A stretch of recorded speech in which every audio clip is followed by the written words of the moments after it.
उत्तराखंड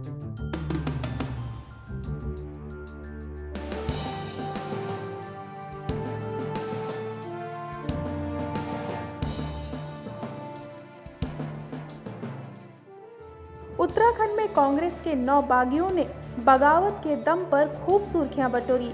वैसे तो ये कांग्रेस का अंदरूनी मामला था, लेकिन बीजेपी की दिलचस्पी की वजह से ये मामला राजनीतिक गलियारों में भी अहम मुद्दा बन गया।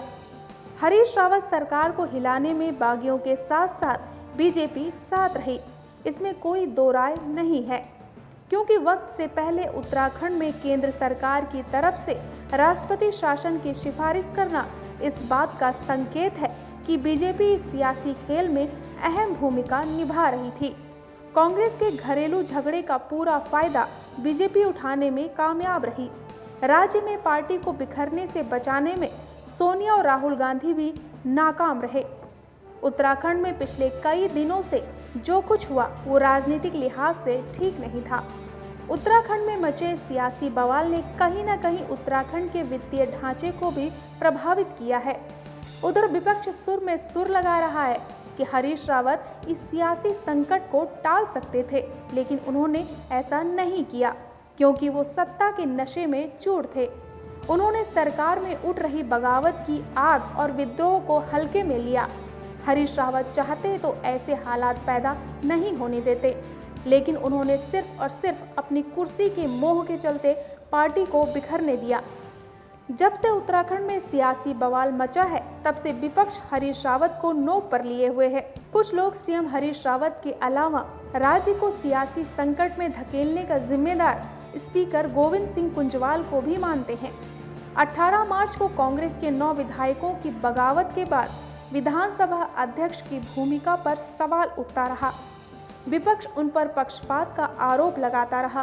प्रदेश के बीजेपी अध्यक्ष अजय भट्ट ने भी विधानसभा अध्यक्ष पर आरोप लगाते हुए कहा था कि स्पीकर ने सदन की मर्यादा को तार-तार किया है और मुख्यमंत्री हरीश रावत की कुर्सी बचाने के लिए सच को झूठ और झूठ को सच बना दिया है। सीएम हरीश रावत और विधानसभा अध्यक्ष को सियासी संकट का कर्णधार बनाना सही नहीं है, क्योंकि इसमें अहम भूमिका तो कांग्रेस के 9 बागियों ने ही निभाई थी।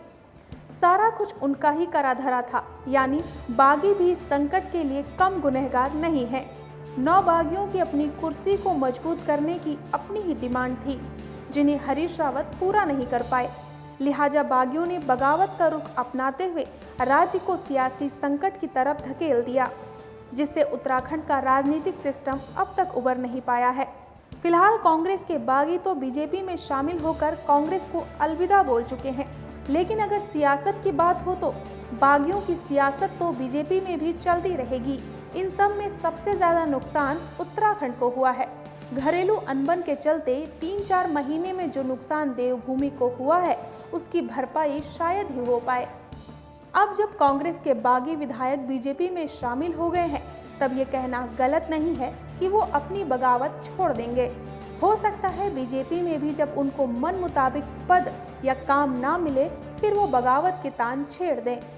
ये भी हो सकता है कि बीजेपी के कुछ नेता ही उनका विरोध करें। वैसे भी बीजेपी के अंदर कुछ ठीक नहीं चल रहा है। किसी न किसी नेता को लेकर बीजेपी में भी बवाल मचा है, लेकिन गनीमत ये रही है कि इनका घरेलू मामला कांग्रेस की तरह जग जाहिर नहीं हुआ। लेकिन सवाल जरूर उठ रहे हैं कि 9 बागियों को बीजेपी उनके मन मुताबिक एडजस्ट कैसे करेगी। बीजेपी के सामने चुनौती है कि बागियों को पार्टी में जगह देने के साथ साथ उनकी पार्टी में ही बगावत ना शुरू हो जाए। खैर, अभी कुछ भी कहना जल्दबाजी होगी, ये सब समय पर छोड़ देते हैं। वैसे उत्तराखंड में सियासी घमासान कुर्सी को लेकर हुआ था। कुर्सी और पद की चाहत में राज्य का पूरा सिस्टम चौपट हो गया। राज्य में जिस तरह से सियासत का महाभारत खेला गया, वो किसी भी हद तक ठीक नहीं था। सरिता गुप्ता, के न्यूज़, दिल्ली।